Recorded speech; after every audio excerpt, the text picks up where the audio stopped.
अस्सलाम वालेकुम दोस्तों, मेरा नाम है तो यार आप देख रहे हैं हमारी हज 2024 की वीडियो सीरीज। दोस्तों, जैसा कि आप सबको मालूम है कि हज 2024 हज 1445 हिजरी कंप्लीट हो गया है। अल्हम्दुलिल्लाह, जिन लोगों ने इसमें पार्टिसिपेट किया, जो हज के लिए गए थे, उनको बहुत बहुत मुबारकबाद।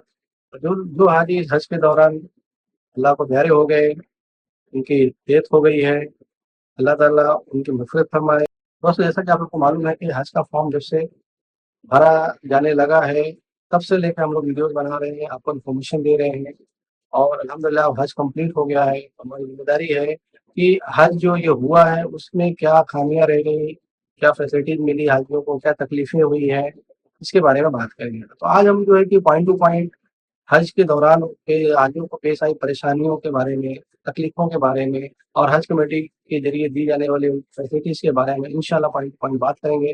वीडियो में आखिर तक बने रहिए, इंशाअल्लाह आपको फ़ायदा होगा। फर्स्ट थिंग फर्स्ट, सबसे पहली बात ये है कि हज जो है कि एक टायरिंग प्रोसेस है, हज जो है कि थकाने वाला, मशक्कत भरा सफ़र है। तो जो भी हाजी इस साल गए, जो आगे सालों में जाने वाले हैं, उनको ये पूरी तरह से अपने आप माइंड को बना लेना चाहिए, समझदारी को कर लेनी चाहिए, अपने आप को तैयार कर लेना चाहिए, जिस्मानी तौर पे और जो कि दिमागी तौर पे कि हज में आपको मशक्कत आएगी। सारी फैसिलिटीज़ मिलने के बावजूद भी हज में जो है कि मशक्कत होती है, क्योंकि हज में बहुत सारी बातें, बहुत सारा पढ़ना-लिखना नहीं है और जो है कि सिर्फ़ कुछ अरकान हैं, कुछ चीज़ें हैं जो आपको फिज़िकली करना है। तो इसलिए जो है कि इसमें फिज़िकल प्रॉब्लम जो है कि तकलीफ़ें आपको आएँगी ही आएँगी, थकावट महसूस होएगी, तकलीफ़ें महसूस होएँगी। तो इसके लिए आप जो है कि पूरी तरीके से तैयार रहें। तो सबसे पहले हम लोग बात कर लेते हैं कि हज कमेटी ने इस साल जो हाजियों को फैसिलिटी देने का वादा किया था, कैटेगरी चेंज करने का वादा किया था कि जो मिना, मुज़दलिफ़ा, अरफ़ात में जो टेंट्स रहते हैं, जो फैसिलिटी दी जाती है, वो इस बार मिना के स्पेशली जो टेंट्स रहेंगे, उसकी कैटेगरी अपग्रेड कर दी गई है। तो कैटेगरी तो अपग्रेड कर दी गई है, जो हाजियों को फैसिलिटी देनी थी उसमें हज कमेटी बहुत बड़े मार्जिन से फेल रही है, नाकाम रही है। पूरी तरीके से हाजियों को जो फैसिलिटी देनी चाहिए थी, वो नहीं दे पाई है। अपग्रेड तो बात छोड़िए, एक्स्ट्रा फैसिलिटीज़ की तो बात छोड़िए, जो बेसिक फैसिलिटी जो पहले के सालों में तकलीफ़ें नहीं होती थी, वो भी तकलीफ़ें इस साल हज के दौरान देखी गई हैं। और इसी वजह इस बार जो है कि हज 2024 हज 1445 हिजरी का जो है कि हर जगह चर्चा है, पूरी दुनिया की मीडिया में इसकी चर्चा है कि जो है कि इस बार हज जो है कि अच्छे तरीके से नहीं हुआ, हाजियों को बहुत सारी तकलीफ़ें आई हैं। तो उसमें जो है कि सबसे बड़ी चीज़ ये हो गई है कि जो हज कमेटी ने मौल्लिम जो सेलेक्ट किए, जो मुंतखब किए, वहाँ पे जो हज का जो 5 दिन होता है, आप सबको बता देता हूँ कि जो वहाँ के 5 दिन होता है, उसका कॉन्ट्रैक्ट वहाँ के जो सऊदी कंपनी जिनको परमिशन होती है, जिनके पास लाइसेंस होता है हज करवाने का, उनको ही दिया जाता है। तो पूरी पूरी दुनिया की कोई भी हज कमेटी हो, प्राइवेट हो या गवर्नमेंट हो, उनको जो है कि मौल्लिम के थ्रू ही हज कराना रहता है। तो जो ये 5 दिनों का हज होता है 8 ज़ुल्हिज्जा से लेके 12 ज़ुल्हिज्जा तक का, वो जो है कि उनको पूरी तरीके से मौल्लिम पे ही डिपेंडेंट होना पड़ता है। अब पिछले के सालों में जो मौल्लिम्स रहते थे, वो बहुत अच्छे से काम करते थे। कभी छोटी-मोटी कुछ फैसिलिटीज़ में प्रॉब्लम आ गई तो बात अलग है, अदरवाइज़ जो है कि अच्छे से फैसिलिटी देते थे वो लोग, अपना काम पूरी तरीके से करते थे। इस बार पता नहीं क्या हुआ, क्या रीज़न हुआ, क्या नए लोग थे या कुछ और रीज़न था या गवर्नमेंट की जो इतनी सख्ती थी इस बार, उस वजह से जो है कि हाजियों को मुअल्लिम भी जो है कि सही तरीके से फैसिलिटी नहीं दे पाए, उन्होंने धोखा दिया, बल्कि वो कई-कई जगहों पे नदारद रहे। जैसे कि मिना पे जो ले जाने का टाइम रहता है, मिना में उनको फजर के बाद जो है कि 8 तारीख को ले जाना रहता है और जो है कि भीड़ की वजह से सबको मालूम है, बसेज़ वगैरह का सिस्टम की वजह से सबको मालूम है कि जो है कि मुअल्लिम जो है कि 7 तारीख की रात को ही बसों के ज़रिए मीना में हाजियों को ले जाना शुरू कर देते हैं।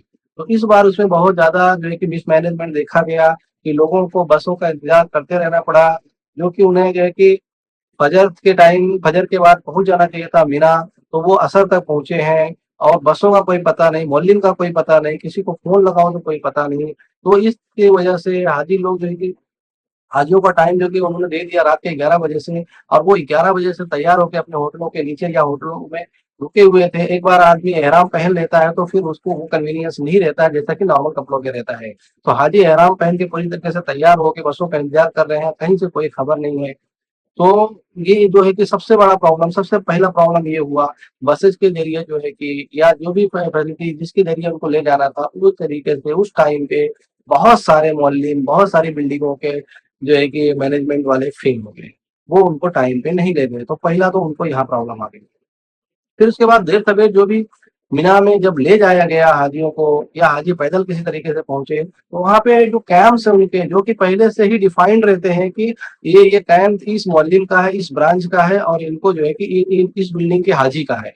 तो बसेस पे भी नंबर लगा रहता है कि ये वाली बस इस जो है कि टेंट नंबर पे जाएगी। जैसे सब लोग जा रहे हैं, बहुत जमाने से हज हो रहा है, लेकिन इस बार जो है कि ऐसा लग रहा था जैसे सब के सब नौसिखिया लोग थे, अननोन लोग थे, अनट्रेन्ड लोग थे। ना बस वालों को मालूम, ना मौलिम को मालूम, ना खादिमुल हुज्जाज को मालूम कि कौन से टेंट में लेके जाना है, इनका टेंट का लोकेशन कहाँ है। और हाजियों को 2-2 घंटा, 4-4 घंटा बसेस में घुमाया गया, बैठा के रखा गया। और दूसरी बात ये हुई कि जो टेंट्स में भी पहुंचे भी, तो कई जगहों पे इस तरह का मैनेजमेंट हुआ जो कि पहले कभी नहीं देखा गया है, कि जिस जिस बिल्डिंग वालों के जितने लोगों को एक टेंट जो है कि अलॉट होता है, उसमें उन्हीं लोगों को रखा जाता है, उतने ही लोगों को रखा जाता है। और इस बार ऐसा हुआ कि कई बार ऐसा हुआ कि एक हाजी का बैच ऑलरेडी पहुंच चुका है उस टेंट में, वो फुल हो चुका है। उसके अलावा जो है कि दूसरे हाजियों को भी उसी टेंट में ले जाएगा। अब वो हाजी जो है कि जो पहले से हैं, वो उनको अकोमोडेट नहीं कर रहे, क्योंकि वहाँ पे जगह ही बहुत कम रहती है। एक आदमी को लेटने भर की जगह रहती है, वहाँ पे दूसरे को आदमी कैसे बैठाएगा, लेटाएगा, सवाल ही नहीं उठता है, वहाँ जगह ही नहीं है। तो फिर उन हाजियों को, बेचारों को जो है कि रोड पे टेंट के बाहर जो है कैसे भी मैक्सिमम अरेंजमेंट करके, या रोड पे ऐसे ही गर्मी में पड़े रहे। वहाँ पे टेम्परेचर इतना ज्यादा था, उसकी बात हम आगे करने वाले हैं। टेम्परेचर इतना ज्यादा था कि नॉर्मली लोग को बर्दाश्त करना मुश्किल था, और जो है कि फिर बाहर जाके एसी के अंदर टेंट में जो है कि बर्दाश्त करना मुश्किल था। तो बाहर जो है कि जो लोग रोड पे पड़ गए, उनकी जो है कि तबीयतें खराब होने लगी, परेशानियां आने लगी, तो उसी की वजह से डेथ्स होने लगी, और बहुत सारे हाजी बीमार पड़े। मौलिम का जो गैर जिम्मेदाराना ये रवैया था, वो किस वजह से था? क्या उनको जो है कि सऊदी गवर्नमेंट का जो मैनेजमेंट होता है, जो उनकी सिक्योरिटी होती है, जो उनका कानून है, वो इतना स्ट्रिक्ट है? किस तरह से ये मौलवी इतनी बड़ी लापरवाही कर गए कि पूरी दुनिया में सऊदी गवर्नमेंट का नाम है हज मैनेजमेंट के बारे में, हज के मैनेजमेंट बारे में, और उन्होंने उसको पूरी तरीके से इस बार जो है कि खराब कर दिया। क्या उन्हें जो है कि सऊदी गवर्नमेंट कानून का डर ही नहीं रह गया, कि जो है कि उन्होंने, क्योंकि अल्टीमेटली सबको मालूम है कि किंगडम रेजिम है सऊदी अरेबिया, तो जो कुछ भी होगा, अगर कोई मिस्टेक भी होएगी, कोई गलती होएगी, कोई खामी होएगी, तो वो गवर्नमेंट के ऊपर जाएगी। और जो है कि कोई अच्छाई होगी तो वो भी गवर्नमेंट के ऊपर जाएगी, उसका क्रेडिट दिया जाएगा। तो ये समझ में नहीं आता कि इस बार इस तरह की लापरवाही मोहल्लिम लोगों ने कैसे किया। और जो हज के दिनों की बात होती है, मैंने पहले ही आपको बता दिया कि मोहल्लिम के जरिए होता है, इसीलिए हज कमेटी भी उस टाइम पे हेल्पलेस हो जाती है। कोई भी स्टेट की, कोई भी गवर्नमेंट की, किसी भी देश की हज कमेटी वो हेल्पलेस हो जाती है। वहाँ पे वो ज्यादा कुछ कर नहीं पाते, क्योंकि उन्हें कॉन्ट्रैक्ट दिया हुआ है ऑलरेडी। और फिर उस टाइम पे मोहल्लिम अगर भाग गया, या मोहल्लिम सर्विस नहीं दे रहा है, तो उसकी जगह पर दूसरा मोहल्लिम खड़ा करना हज कमेटी या किसी भी देश की हज कमेटी के लिए मुश्किल होता है, क्योंकि सऊदी गवर्नमेंट जिसको लाइसेंस देती है, जिसके पास वो परमिशन होता है, वही जाके वहाँ सर्विसेज दे सकता है। दूसरे प्राइवेट लोग वहाँ पे सर्विसेज नहीं दे सकते हैं। दूसरा, इस बार का जो सबसे बड़ा हाईलाइट था हज कमेटी के जरिए, हज कमेटी ऑफ इंडिया की तरफ से हज सुविधा ऐप, वो ऐप बहुत अच्छी तरीके से काम नहीं कर रहा था। शुरू में तो अच्छा था, लेकिन जब वो एक्चुअली उसकी टेस्टिंग चालू हुई, जब उसका मतलब यूज आने लगा, तो कभी लॉग इन नहीं हो रहा है, कभी लॉग आउट हो जा रहा है, कभी सर्विसेज बराबर नहीं बता रहा है। और खास करके जो डिटेलिंग्स थी, डेटा था, वो डेटा प्रॉपर नहीं बता पा रहा था। जैसे कि खादिमुल हुज्जाज जो अलॉट किए गए हैं, वो उनको फोन करने पे बहुत सारी जगहों पे जो हाजियों ने उनको कॉल, खादिमुल हुज्जाज ने वहां से बताया कि हमको तो दूसरी बिल्डिंग में जो है कि अपॉइंट कर दिया गया, आपका खादिमुल हुज्जाज कोई दूसरा है। अगर खादिमुल हुज्जाज चेंज किया गया है, रिप्लेस किया गया है, तो उसका जो है कि अपडेट तुरंत हज सुविधा ऐप पे आना चाहिए था, लेकिन वो अपडेट नहीं आया। और बहुत सारे हाजियों के अकाउंट में खादिमुल हुज्जाज का अपॉइंटमेंट दिखाया ही नहीं, कि यहाँ पे खादिमुल हुज्जाज कोई अपॉइंट किया, वो ब्लैंक ही आ रहा था। तो ये सारी चीजें थी। तो किसी भी जो इन्फॉर्मेशन कभी किस तरह से आ जा रही है, कभी किस तरह से आ जा रही है, वो इन्फॉर्मेशन भी प्रॉपर नहीं थी। तो उससे भी हाजियों को बहुत सारी परेशानी है। हज सुविधा ऐप को बहुत ज्यादा सुधारे जाने की जरूरत है। इस बार जो हज कमेटी ने नुसूक कार्ड को बहुत ज्यादा कंपलसरी कर दिया था, उसके बारे में भी हज कमेटी अवेयरनेस करने में, हाजियों में जो है कि चाहे उनके जो ट्रेनर्स थे वो, और चाहे जो है कि उनके खादिमुल हुज्जाज थे वो, उनके जरिए हाजियों को सही तरीके से ट्रेनिंग देना।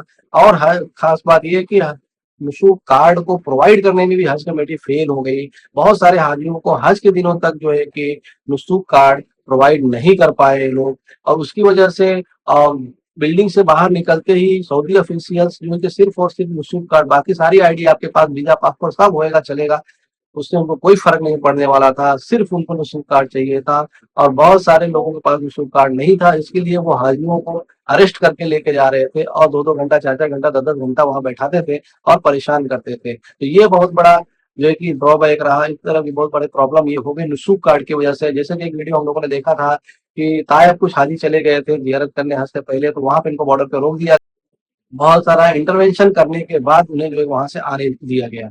तो इस तरह से बिल्डिंगों के बाहर आके चेकिंग होती थी कि जैसे बिल्डिंग से बाहर हाजी कोई काम के लिए निकल रहा है तो उसका निःशुल्क कार्ड चेक किया जाता।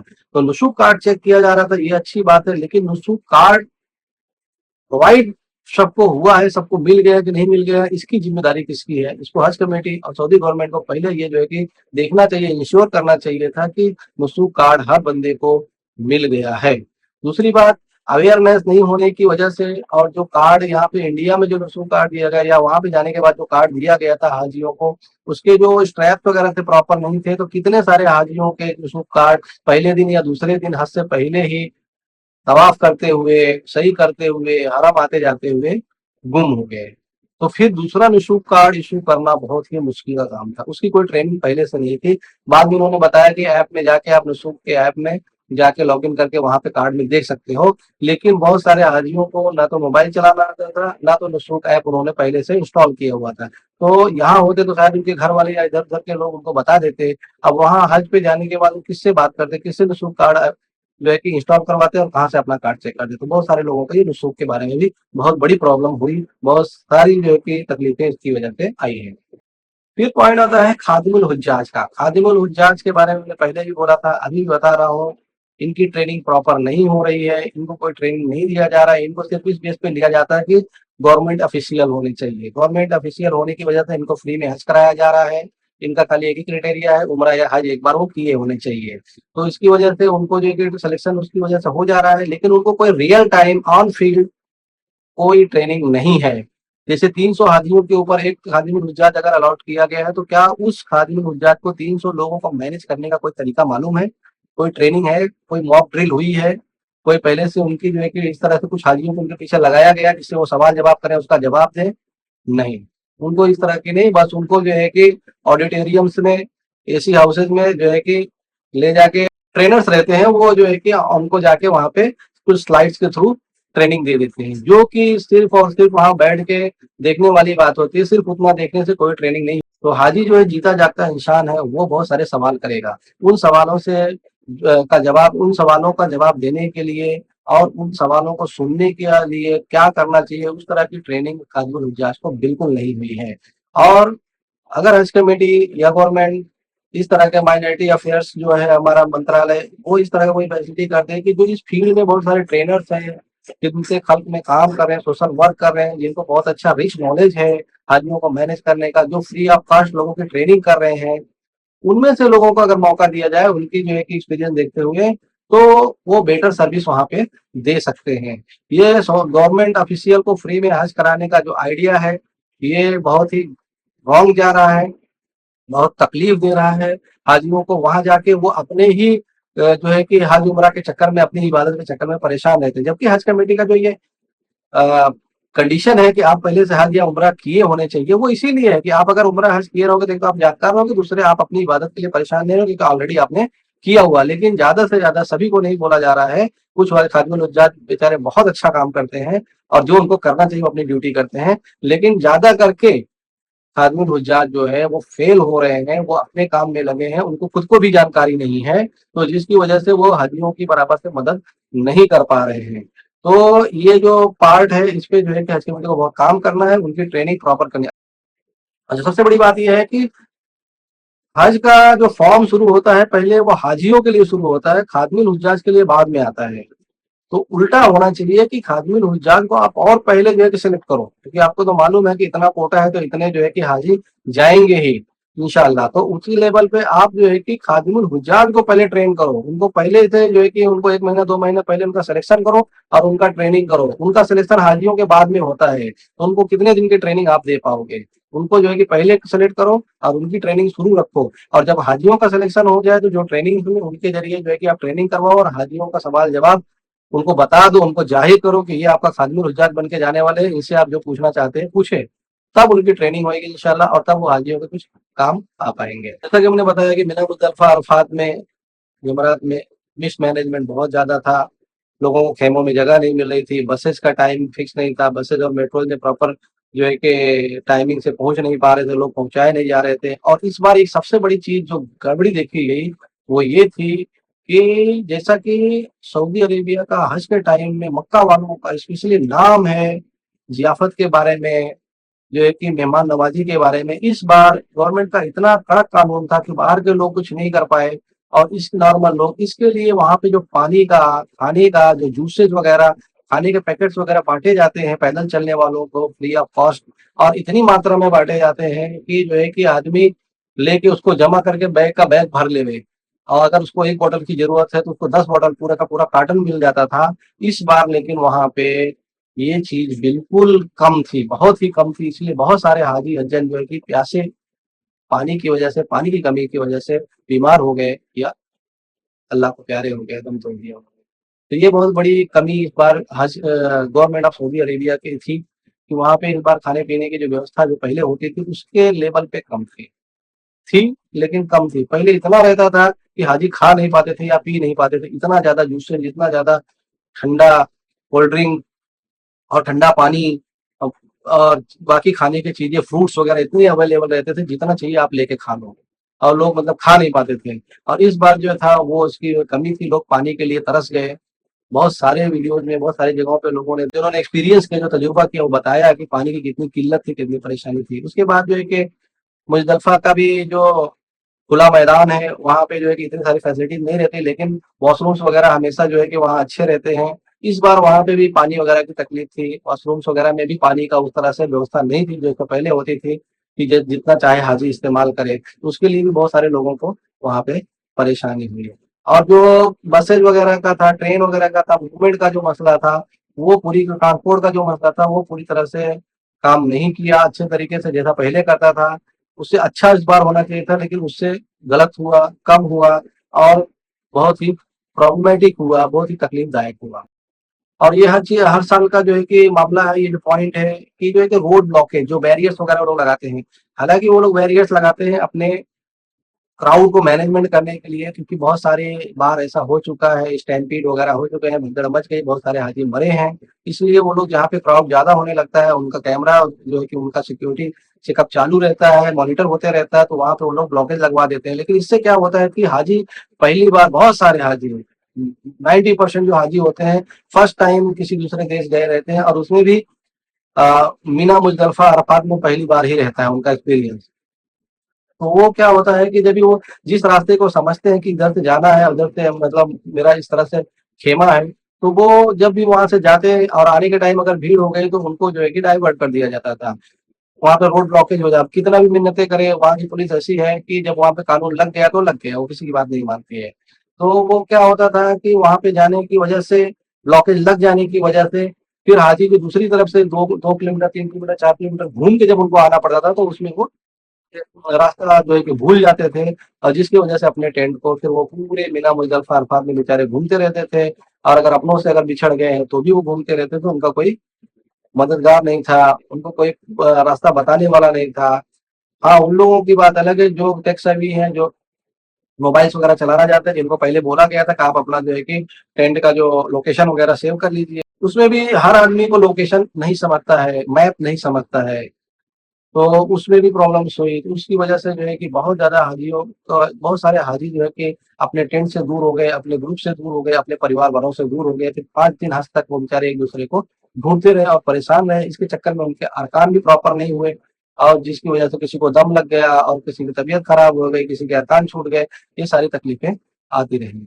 और इस बार जो हाजियों की डेथ का जो इतना बड़ा मैटर है, बहुत सारे जो फिगर्स बढ़ते जा रहे हैं, डे बाय डे हाजियों के जो मौत के आंकड़े हैं वो बढ़ जा रहे हैं। उसका रीजन सबसे बड़ा तो ये था, सबसे पहली बात तो ये है कि अल्लाह की मर्जी है, जिनको अल्लाह ताला ने वहां पे मुंतखब किया था कि उस मुकद्दस जगह पे उनकी मौत हो, जैसा कि हर मुसलमान जो है कि ऐसे मुकद्दस जगह में मरने की दुआ करता है। तो एक तो ये था। दूसरा सबसे बड़ा रीजन ये था कि टेम्परेचर इस बार बहुत ज्यादा था, बारिश होने के इम्कानात थे, प्रेडिक्शन भी थी, 60% प्रेडिक्शन थी कि 60% चांसेस है मिना और अरफात में जो है कि अरफात के दिन खास करके बारिश होगी, लेकिन बारिश नहीं हुई और temperature 53 degree celsius to 55 degree celsius तक अप हो गया, चला गया। और जो इंडियन हाजी 30, 35, 40 के अंदर जो है कि टेम्परेचर बर्दाश्त करने की क्षमता रखते हैं, उनको जो है कि फिर 55 डिग्री में ऊपर से उनको खुले आसमान के नीचे पैदल चलना पड़ा, तो उसमें उनकी तबीयत ज़्यादा खराब हुई, बॉडी एग्जॉस्ट होने लगी, डिहाइड्रेट होने लगी और पानी का शॉर्टेज मैंने आपको पहले ही बताया, जिसकी वजह से ज़्यादा तकलीफें हाजियों को होने लगी है। टेम्परेचर बहुत बड़ा कारण रहा हाजियों की मौत के लिए और उनकी तबीयत खराब होने के लिए। और जो डेड बॉडीज का मिसमैनेज हुआ, बहुत सारे लोगों ने दिखाया, वीडियोज दिखाया, क्लिप्स हम लोगों ने देखा कि बहुत सारे डेड बॉडीज कचरे के ढेर के पास या कहीं ऐसा रोड पे ऐसे ही लावारिश पड़ी थी। तो इतनी सारी मौतों का पहली बात तो एस्टिमेट नहीं था सऊदी गवर्नमेंट का, दूसरी बात इस बार सिक्योरिटी को उन्होंने ज्यादा ध्यान दिया, पता नहीं क्या रीजन था, और जो है कि फैसिलिटी को जो है कि शॉर्ट कर दिया, तो जो एम्बुलेंस वगैरह थी वो भी कम थी। फिर उसके बाद उन्होंने जो क्लैरिफिकेशन दिया हुआ, उनका क्लैरिफिकेशन ये है कि डेथ हो रही थी, लेकिन हमारी एम्बुलेंसेज वगैरह जो थी या हमारे पुलिस वाले जो थे, हमारे जो वॉलंटियर्स थे, वो काम कर रहे थे जिंदा लोगों को बचाने के लिए, जो बीमार थे, जो परेशान थे, उनको बचाने के लिए। तो डेड बॉडीज को जो कि ढक करके साइड में रख दिया गया था कि उनको बाद में उठा लिया जाएगा, और बाद में उठा भी लिया गया। लेकिन जो है कि पहले प्रायोरिटी दी जा रही थी कि जो लोग बीमार हैं, जो मरने की कगार पे हैं, सीरियस हैं, पहले उनको ले जाया जाए और उनको जो है कि जिंदगी देने की कोशिश की जाए, उनको बचाने की कोशिश की जाए। ये उनका अपना क्लैरिफिकेशन है सऊदी गवर्नमेंट का, मौलिम लोगों का। लेकिन जो लोगों ने, पूरी दुनिया ने देखा इस तरह से लावारिस लाशों को, उससे जो है कि हर मुसलमान का, हर इंसान का जो है कि दिल दुखता है, और इसमें बहुत ज्यादा काम करने की जरूरत है हज कमेटी को भी और किंगडम ऑफ सऊदी अरेबिया को भी। और एक बहुत बड़ा प्रॉब्लम जो आया हाजियों को, ये जो है कि रोड समझने में, अपना खेमा ढूंढने में, वो लैंग्वेज बैरियर। क्योंकि वहाँ पे जो पुलिस वाले होते हैं, वहाँ के जो बंदे होते हैं, सब अरेबिक बोलते हैं, अरबी बोलते हैं, या थोड़ा बहुत इंग्लिश समझ लेते हैं, इंग्लिश भी बहुत अच्छे से नहीं समझते हैं। और हमारे इंडियन हाजी हिंदी उर्दू बोलते हैं, कुछ लोग इंग्लिश जानते हैं, और गांव देहात के लोग हिंदी उर्दू भी बहुत अच्छे तरीके से नहीं बोलते हैं, वो अपनी लोकल लैंग्वेज ही बोलते हैं, जो डायलेक्ट वगैरह होती है, देसी भाषा होती है, वो सब बोलते हैं। तो उन लोगों को जो है कि लैंग्वेज क्योंकि नहीं आती थी, अरबी नहीं आती थी, तो जो पुलिस वालों से किसी से रास्ता वगैरह पूछते थे, तो पहले जिसको रास्ता बताना है वही इनकी भाषा नहीं समझ पाता था कि क्या पूछ रहे हैं। फिर वो अगर कुछ समझ के इशारे में बताना भी चाहता था, तो अरबी में बताता, तो ये नहीं समझ पाते थे कि ये कहाँ का क्या बात बता रहा है। तो इससे जो है कि बहुत ज्यादा कंफ्यूजन हुआ और सही तरीके से लोगों को जानकारी नहीं मिल पाई। अब इसके लिए सबसे बड़ी चीज मैं आपको बताना चाहता हूँ कि जो हज के मुआविन होते हैं, जो गाइड्स होते हैं हज के, और हर देशों के जो अपने रहते हैं, पाकिस्तान हो, बांग्लादेश हो, इंडोनेशिया हो, मलेशिया हो, सब देशों के रहते हैं अपने अपने एरियाज में, जिधर उनके खेमे रहते हैं, जिस एरिया में। हमारे देश से इस तरह के कोई गाइड जो है कि प्रोवाइड नहीं किए जाते हैं, स्टेट वाइज, जो एक दूसरे की भाषा समझते हैं। सिर्फ और सिर्फ केरला से जो है कि इस तरह के कुछ गाइड्स रहते हैं, जो कि अल्हम्दुलिल्लाह बहुत अच्छा काम करते हैं, बहुत ही अच्छा काम करते हैं। लेकिन फिर वो, उनका केरलाइट भाषा होती है, मलयाली भाषा होती है, तो वो उनको भी जो है कि हिंदी भाषा सही तरीके से नहीं समझती है, उनको इंग्लिश अच्छे से समझती है, लेकिन उनको हिंदी भाषा उनको ज़्यादा समझती नहीं है। तो वो लेकिन बहुत कम मिकदार में रहते हैं, सिर्फ एक स्टेट आप समझ लीजिए, 36-37 स्टेट्स में से जो है कि सिर्फ एक स्टेट के लोग, कुछ लोग जो कि वहाँ पे गाइड बन के जाते हैं। लेकिन उनकी ट्रेनिंग अल्हम्दुलिल्लाह इतनी अच्छी होती है कि जिसको, मतलब जो उनको पा गया अगर हेल्प के लिए, तो उसकी वो बहुत अच्छे तरीके से हेल्प करते हैं। तो ये एक जो है कि हज कमेटी को और गवर्नमेंट ऑफ इंडिया को जो है कि रिक्वेस्ट करना चाहूँगा कि इस तरह के जो गाइड्स जो है कि हर स्टेट के, अपने लोकल स्टेट के, जो आप खादिमुल हुज्जाज जो भेज रहे हो, उसी तरीके से कुछ इन लोगों को भी वहाँ से आप हायर कर लो, जो कि जैसे जिस स्टेट के लोग सऊदी में काम कर रहे हैं, उनमें से कुछ लोगों को आप हायर कर लो, या जो है कि जो छुट्टी पे आए हैं, जो वहाँ के जानकार हैं, रास्ते वगैरह अच्छे से जानते हैं, आप चाहो तो उनमें से उनको हायर कर लो। और हर स्टेट को उनकी भाषा जानने वाले को कुछ जो है कि इस तरह के असिस्टेंट, कुछ गाइड जरूर वहाँ पे हज के दिनों के लिए रखो, जिससे कि वो अपनी भाषा में समझ के हाजियों की मदद कर पाएंगे। इसके लिए हम केरला वालों की जो है कि एक बार और तारीफ करना चाहेंगे कि जो केएमसीसी है, उन्होंने बहुत अच्छा काम किया, पहले से भी वो अच्छा काम कर रहे हैं। और इस तरह के जो है कि दूसरे स्टेट को भी आगे आना चाहिए, उनको भी परमिशन लेके अपने अपने स्टेट से, स्टेट हज कमेटी जो है, इस तरह के गाइड्स वहाँ पे भेजें, या आप उनको 5 दिनों के लिए उनको जो है कि अपना आईडी कार्ड वगैरह दे के, जो वहाँ पे काम करते हैं, वो छुट्टी पे रहते हैं मोस्टली 5 दिनों के लिए, तो उनको जो है कि वहाँ पे अपॉइंट करें, तो इससे उनको भी कुछ जो है कि सवाब कमाने का जरिया बन जाएगा। और जो है कि वो ट्रेंड रहेंगे, अरबी जानते हैं, सऊदी में रहते हैं, बार-बार मिना मुज़दलिफ़ा, अरफ़ात ये सब जगह पे गए रहते हैं, मक्का में विशेष करके रहने वाले लोग, तो वो हाजियों की और अच्छे से मदद कर। तो हम लोगों ने देख लिया कि हज कमेटी की तरफ से, सऊदी गवर्नमेंट की तरफ से, मुअल्लिम की तरफ से जो तकलीफ़ें आई, टेम्परेचर की वजह से जो तकलीफ़ें आई इस बार हाजियों को, उसका क्या रीज़न था और उसको किस तरह से उसका सॉल्यूशन किया जाए, इसके बारे में हमने देखा। अब हमारा कुछ रिकमेंडेशन है हाजियों के लिए, जो हाजियों की जहाँ गलतियाँ हुई हैं, पहले हम उस गलतियों की बात कर लेते हैं। सबसे बड़ी बात है कि हाजी जो है कि जल्दबाज़ी करता है, कोई भी ट्रेनिंग, कोई भी चीज़, कोई मसले को सही से समझता नहीं है और जो है कि जल्दबाजी में काम करता है, दूसरे को देखा-देखी काम करता है। इस तरह का काम उनको नहीं करना चाहिए। अगर उन्होंने देख लिया कोई बंदा इस रास्ते से जा रहा है, तो बाकी हाजी पूछेंगे नहीं कि ये रास्ता कहाँ जा रहा है, सीधा उसके पीछे लग जाएँगे। अगर वो गलत जा रहा है, तो सारे के सारे हाजी गलत ही चले जाएँगे। तो इस तरह की जल्दबाजी उनको नहीं करनी चाहिए और जो है कि सोच समझ के काम करना चाहिए। दूसरी बात है कि उनकी जो फिजिकल ट्रेनिंग है वो बहुत कम होती है। हाजियों को हम लोगों ने शुरू से ही बोला है कि आप फिजिकल ट्रेनिंग करें, पैदल चलने का अभ्यास करें, एक्सरसाइज करें, ज़्यादा से ज़्यादा पैदल चलें। क्योंकि जो लोग हज क्लियर करके आए हैं, अभी जिनको तकलीफें हुई, उन्होंने बताया है कि ये जो बैरियर्स लगवा जाने की वजह से, रोड ब्लॉक हो जाने की वजह से, डाइवर्ट कर देने, लोगों को कभी 20-20, 25-25 किलोमीटर पैदल चलना पड़ा है। तो जो लोग 2 किलोमीटर, 5 किलोमीटर पैदल नहीं चल पाते हैं, बीमार हैं, एजेड हैं, उनके लिए बहुत ज़्यादा तकलीफ हो गई। और इसी में जो है ये सब बीमारियाँ और डेथ्स वगैरह इसी में बढ़ी हैं। ये लोग जो है कि इतना पैदल चलने के आदी नहीं है, उनको आदत नहीं है और उनको इतना ज़्यादा पैदल चलना पड़ा।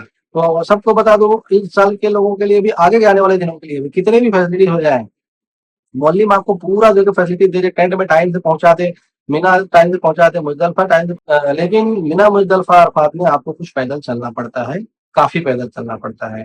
ख़ास करके रमी के टाइम और अरफ़ात से मुज़दलिफ़ा जाने के टाइम, मुज़दलिफ़ा से निकल के फिर मेट्रो या अपने बस के पास आने के टाइम, इन सब टाइम पे आपको जो है कि पैदल चलना पड़ता है। तवाफ़े ज़ियारत के लिए उस टाइम पे टैक्सीज़ वगैरह, बसेज़ वगैरह बहुत मुश्किल से रहती हैं है या ना के बराबर रहती हैं, तो उस टाइम पे भी आपको मीना से हरम, हरम से मीना पैदल चलना पड़ सकता है। ये सब काफ़ी लंबा एरिया है, तो ये सब जो है कि आप जो है कि अपने आप फिज़िकली जो है, अपने आप को इसलिए फिज़िकली ट्रेन करें।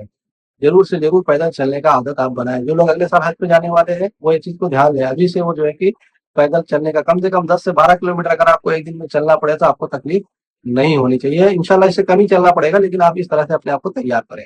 और बहुत सारे हाजी हम लोग जानते हैं कि ओल्ड एज में जाते हैं, ज़्यादा करके इंडिया के हाजी जो है कि ओल्ड एज में जाते हैं, जिसकी वजह से उनको टेक्नोलॉजी वगैरह बहुत अच्छे से नहीं आती है, खास करके मोबाइल चलाना। जैसे कि हम लोगों ने शुरू में बोल दिया था कि आप जो है कि जहाँ अपने मदीना में अगर गए तो मदीना की बिल्डिंग में, अजीजिया में गए तो अजीजिया की बिल्डिंग में, और जो है कि अगर मीना मुज़दलिफ़ा गए हैं तो मीना के जो टेंट है वहाँ के बाहर से आप अपना जो है कि लोकेशन एक दूसरे को शेयर कर लें, मोबाइल में सेव कर लें, जिससे कि जब कहीं आप भटके तो वो लोकेशन को फॉलो करके अपनी जगह पे आप पहुंच जाएं। लेकिन क्योंकि बहुत सारे हाजियों को मोबाइल चलाना नहीं आता है, मोबाइल तो घर वालों ने लेके दे दिया, लेकिन उनको पहले से आदत नहीं है चलाने की, ट्रेनिंग नहीं है, लास्ट टाइम उनको ला के दे दिया गया है, तो उससे जो है कि वो लोग फ़ायदा नहीं उठा, वो एक-दूसरे से पूछने के भरोसे रह गए। और गाइड्स वगैरह जो है उनको अरबी आती है, हिंदी, इंग्लिश इतना अच्छे से नहीं आती है, तो उसकी वजह से उनको जो है कि सही से जो है कि गाइडेंस नहीं मिल पाया। तो जो आज ये आगे जाने के लिए प्लान बना रहे हैं, कोशिश कर रहे हैं, वो जो है ये सब चीज़ों को अभी से तैयारी करें। उनके घर वालों को भी मैं बोलना चाहूँगा कि आप जो है कि मोबाइल अभी से उनको ला के दें। भले घर वाले बोलें कि भई मुझे मोबाइल की क्या ज़रूरत है, घर पे मोबाइल में तो कॉल आता है, मैं बात कर लेता हूँ, लेकिन उनको आप ट्रेन करिए अगर हज पे जाना है तो। ये सब चीज़ें, मैप वगैरह चलाना, ऐप चलाना, ये सब चीज़ें, कॉल करना, वीडियो कॉल करना, ये सारी चीज़ें अभी से उनको सिखा दें। उसके बाद जो लोग 60 से 70 साल या 50-55 के ऊपर के जो लोग जाते हैं, अगर वीक हेल्थ है या जो है कि 60, 65, 70 वाले जो लोग हैं, वो लोग जो जाते हैं, उनके घर वालों का एक मशवरा है कि आप जो है कि कोई ना कोई यंग बंदा, लेडीज या जेंट्स, उनके साथ ज़रूर जाएँ। इन्हीं लोगों को ज़्यादा से ज़्यादा खेमों में बिछड़ते हुए, रोड पे परेशान होते हुए देखा गया है। जो एजेड हैं, जो भाषा नहीं समझ सकते, जो चल नहीं सकते, जो है कि ज़्यादा एक्टिविटीज़ नहीं कर सकते हैं, जल्दी थक जाते हैं, बीमार रहते हैं, पानी की शिद्दत को ज़्यादा देर तक बर्दाश्त नहीं कर पाते हैं, ऐसे लोग ही ज़्यादा वहाँ पे परेशान हुए हैं। तो अगर कोई यंग बंदा रहेगा, पहले तो बाकी सी चीज़ें अच्छे से कर लेगा, रूट वगैरह अच्छे से समझ लेगा, वहाँ तकलीफ उसको नहीं आएगी। दूसरे, अगर एजेड बंदा बीमार हो गया या तकलीफ है, कुछ तबीयत खराब हो गई, तो उसको जो है कि वो व्हीलचेयर वगैरह से हज करवा सकता है, जिससे कि उनको आसानी होगी। इस तरह से आप जो है कि 60, 70, 80 साल के लोगों को अकेले ना भेजें। इसमें हम लोग कुछ चीज़ें समझते हैं, जैसे कि इंडिया में सब लोगों के पास इतना पैसा नहीं रहता है, लोग बड़ी मुश्किल से पैसा जमा करते हैं, 4 से 5 लाख रुपया एक हाजी के पीछे ज़िंदगी भर जमा करते हैं, फिर हज के लिए जाते हैं। तो घर में अगर तीसरा बंदा उनको लेके जाना है, चौथा बंदा लेके जाता है, तो इतनी आसानी से जो है कि 4-5 लाख रुपया लोगों को जमा नहीं हो पाता है, ये बात भी है। लेकिन वहां जाने के बाद उनको पूरी जिंदगी की तकलीफ आए, वहां जो है कि हज करने की बजाय हज की जो और लज्जत उनको लेनी है, उसकी बजाय वो बीमार हो जाए, परेशान हो जाए, और जो है कि उसको सही से उनके लिए मुसीबत बन जाए, तो उसके लिए अच्छा है कि आप जो है 1 आध साल और लेट कीजिए और पैसे का इंतजाम करिए। 1 या 2 जन जो है कि जितने लोग रहे उनके साथ कंपेनियन जरूर जाए, साथी जरूर जाए, जिसकी वजह से उनको आसानी हो जाएगी इंशाअल्लाह। ये बहुत बड़ा कारण है इंडियन हाजियों का कि वहां पे सही तरीके से कोई उनको सपोर्ट नहीं करने वाला होता है, और ज़्यादा उम्र में वो जाते हैं, तो वहाँ पे फिर जाने के बाद शुरू से ही वो बीमार पड़ने लगते हैं, थोड़ा-सा चलना पड़ता है, बसें वगैरह में आना-जाना पड़ता है, तो वहीं से वो बीमार होने लगते हैं, कमज़ोर होने लगते हैं। तो उनको बहुत तकलीफ़ें वहाँ पे होती हैं। उसके पहले ने जो वादे किए थे इस बार फैसिलिटी सारी देने के, उसमें बहुत सारा प्रॉब्लम्स आ गई है, वो वादे पूरे नहीं हुए हैं। इसके लिए हज कमेटी को ज़िम्मेदार ठहराया जाना ही चाहिए। लेकिन जो मैंने पहले ही बता दिया कि हज कमेटी भी वो 5 दिनों का जो खास करके होता है मौलवी वाला मामला, उसमें भी हज कमेटी जो है कि हेल्पलेस होती है। फिर भी हज कमेटी को जो है कि वहाँ पे अच्छे मौलवी ज़रूर ढूँढना चाहिए। उनका वो काम है कि सही मौलवी ढूँढें, थोड़ा मेहनत एक्स्ट्रा करें, और अपने जो ट्रेनर्स वगैरह भेज रहे हैं, खादिमुल हुज्जाज जो भेज रहे हैं, उनको ज़रूर से ज़रूर अच्छी ट्रेनिंग दें। सिर्फ़ ये कह के कि मौलवी ने धोखा दिया या मौलवी ने काम नहीं किया, इससे जो है कि हज कमेटी का पीछा नहीं छूटेगा, क्योंकि हाजियों ने जो 4-4, 5-5 लाख रुपया हज कमेटी को दिया हुआ है, वो फैसिलिटीज़ के लिए ही दिया हुआ है, और आपने जो फैसिलिटीज़ का वादा किया, वो आपने वादा तोड़ दिया, वादा खिलाफी किया। आपने जो है कि वादा पूरा अपना नहीं किया है। तो इसलिए आपको ज़िम्मेदार ज़रूर ठहराया जाएगा, हज कमेटी को ज़रूर ज़िम्मेदार ठहराया जाएगा। और सभी हाजियों से मेरी गुजारिश है कि आप आने के बाद ये ना भूल जाएँ कि अब तो जो भी हुआ हो गया है। आप मीडिया में ना बोलें, सोशल मीडिया पे ना बोले, वीडियो नहीं बनाए, इंटरव्यू नहीं दिया, वो चलेगा, लेकिन आप हज कमेटी को रिटन कंप्लेंट जरूर से जरूर करें, क्योंकि इससे आने वाले हाजियों को इंशाल्लाह फायदा। आप लोग जो है कि हज कंप्लीट हो जाए, या आप हज सुविधा ऐप के थ्रू भी कंप्लेन फाइल कर सकते हैं, मेल कर सकते हैं, जो पढ़े लिखे हैं वहीं से कर दें, या आप लेटर लिखवा के जो है कि हज कमेटी के एड्रेस पे भेजें। कंप्लेन जरूर से जरूर करें, जो भी तकलीफें आपको आई हैं वो तकलीफों का जो है कि जिक्र नहीं करेंगे तो अगले साल के हाजियों के साथ भी खुदा न खास्ता अल्लाह न करे ऐसा ही होगा। तो इसलिए आप जो है कि आपकी ज़िम्मेदारी बनती है आगे के लोगों के लिए, आप जो है कि जागरूकता फैलाएँ, और जो है कि जो तकलीफ़ें आती हैं उसके बारे में बात करें, हज कमेटी को भी बताएँ कि, और हज कमेटी से कंप्लेन भी करें। तो आखिर में हमारी गुज़ारिश है आप लोगों से, सभी हाजियों से, कि हमने आपके लिए वीडियोज़ बनाए, आपको गाइड करने की कोशिश की, जो हमसे गलतियाँ हो गई उसके लिए हम माफ़ी चाहते हैं, माज़रत चाहते हैं। इंशाअल्लाह आगे उन गलतियों को सुधार के और अच्छे तरीके से आपको लिए, और अच्छे तरीके से एक्सप्लेनेशंस और एक्सप्लेनेटरी वीडियोज़ आपके लिए इंशाअल्लाह लाएँगे, जिससे आपको ज़्यादा से ज़्यादा आसानी हो, ज़्यादा से ज़्यादा इन्फॉर्मेशन। आप लोगों को गुज़ारिश है कि आप लोग हमारे लिए दुआ करें, दुआओं में याद रखें, और जो लोग अभी तक मक्का या मदीना में हैं, जिनका आगे की फ़्लाइट है, तो आप जो है कि जब भी हरम शरीफ जाएँ, और जो है कि हुज़ूर सल्लल्लाहु अलैहि वसल्लम के रोज़े पे जाएँ, तो हमारी तरफ से सलाम पेश करें, और अपनी दुआ में हमें ज़रूर से ज़रूर याद रखें। तो दोस्तों ये थी आज की वीडियो, हज के दौरान हुए मामलात के बारे में। उम्मीद करते हैं वीडियो आपको पसंद आई होगी। वीडियो को लाइक करें, शेयर करें, हमारे चैनल को सब्सक्राइब करें। आज के लिए बस इतना ही, हमें दीजिए इजाज़त। अस्सलाम वालेकुम।